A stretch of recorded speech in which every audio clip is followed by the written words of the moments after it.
Shalom saudara sekalian, hari ini kita kembali merenungkan firman Tuhan dan kita akan melanjutkan di 1 Samuel pasal 2 ayat 11 sampai dengan 17. Lalu pulanglah Elkana ke Rama, tetapi anak itu menjadi pelayan Tuhan di bawah pengawasan Imam Eli. Adapun anak-anak lelaki Eli adalah orang-orang dusila. Mereka tidak mengindahkan Tuhan, ataupun batas hak para imam terhadap bangsa itu. Setiap kali seseorang mempersembahkan korban sembelihan sementara daging itu dimasak, datanglah bujang imam membawa garpu bergigi 3 di tangannya, dan dicucukkannya ke dalam bejana atau ke dalam kuali atau ke dalam belanga atau ke dalam periuk. Segala yang ditarik dengan garpu itu ke atas diambil imam itu untuk dirinya sendiri. Demikianlah mereka memperlakukan semua orang Israel yang datang ke sana ke Silo. Bahkan sebelum lemaknya dibakar, bujang imam itu datang lalu berkata kepada orang yang mempersembahkan korban itu, "Berikanlah daging kepada imam untuk dipanggang, sebab ia tidak mau menerima daripadamu daging yang dimasak, hanya yang mentah saja." Apabila orang itu menjawabnya, "Bukankah lemak itu harus dibakar dahulu, kemudian barulah ambil bagimu sesuka hatimu?" Maka berkatalah ia kepada orang itu, "Sekarang juga harus kau berikan, kalau tidak, aku akan mengambilnya dengan kekerasan." Dengan demikian sangat besarlah dosa kedua orang muda itu di hadapan Tuhan, sebab mereka memandang rendah korban untuk Tuhan. Ya, saudara sekalian, kejahatan anak-anak Imam Eli sangat ditonjolkan pada bagian ini.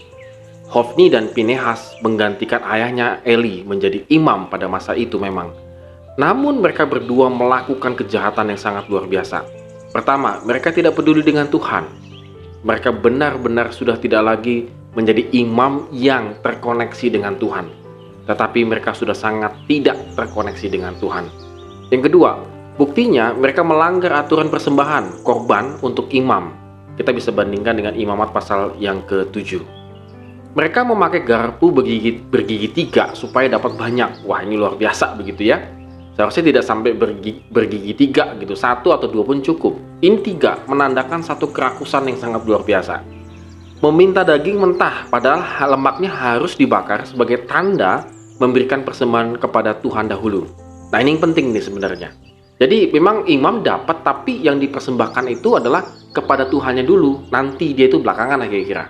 Makanya ini kebalik gitu ya. Dia meminta dulu untuk dipersembahkan kepada imam, bukan kepada Tuhannya dulu. Dan melakukan kekerasan kalau tidak dikasih. Bayangkan imam rohaniawan begitu ya, sampai tega untuk melakukan kekerasan demi mendapatkan daging persembahan.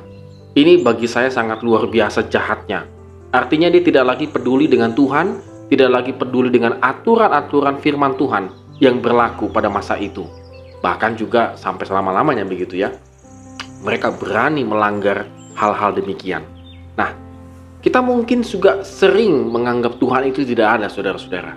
Kita mungkin seperti anak-anaknya Imam Eli, bahwa kita tidak sadar Tuhan memang bagi kita ada, tetapi bagi kita juga satu sisi nggak ada. Hidup kita tidak sesuai dengan aturan firman Tuhan. Jadi saudara, hati-hati juga, kita bisa jatuh ke seperti anak-anak Imam Eli. Mari kita cek, apakah hidup saya ini sesuai dengan aturan-aturan firman Tuhan, atau hidup saya ini sesuka-sukanya saya. Mau bangun jam berapa, mau kerja nggak kerja, mau belajar nggak belajar, mau melakukan hal-hal yang positif, terserah, enakan negatif misalnya begitu. Jadi sepertinya hidup kita tidak memiliki rule, aturan. Bahkan kita mungkin anak-anak muda menganggap aturan itu mengikat, aturan itu membosankan. Padahal tidak demikian. Bapak Ibu bisa kebayang, teman-teman bisa kebayang, kalau di jalan raya itu yang sangat ramai, di tol dan di mana-mana, tidak ada rambu-rambu, bisa kebayang satu hari berapa ratus orang mengalami kecelakaan dan berapa puluh nyawa akan melayang sia-sia.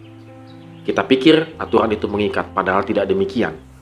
Atau akhirnya kita mementingkan diri sendiri karena memang ketika kita tidak terikat lagi dengan aturan firman Tuhan, maka kita hidup suka-sukanya seperti anak-anaknya Imam Eli. Ya suka-sukanya.